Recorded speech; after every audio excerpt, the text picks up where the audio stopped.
This old engine's got to come out again. This time we've got to take it to pieces a bit. So the first thing we're going to do is drain the transmission oil. So it's a number 12.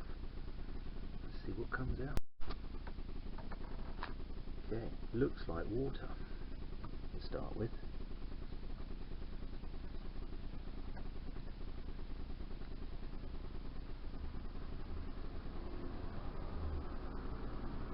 Definitely some, and that is definitely a bit of water.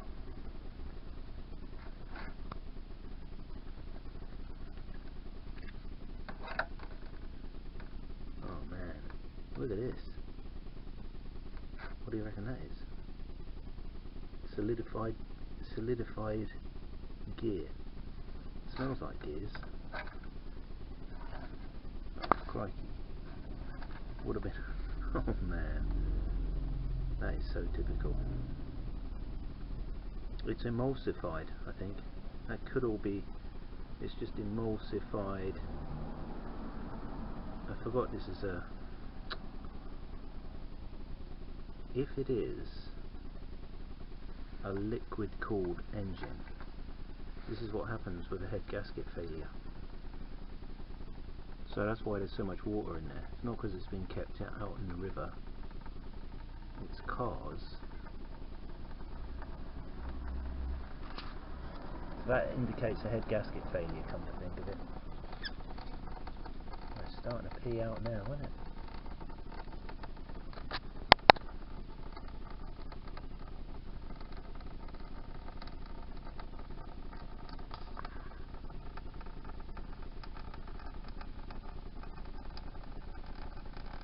Right, well, you get the idea. Yeah, the quantity is there, but it seems to have sort of silver paint in it. That could be emulsified water.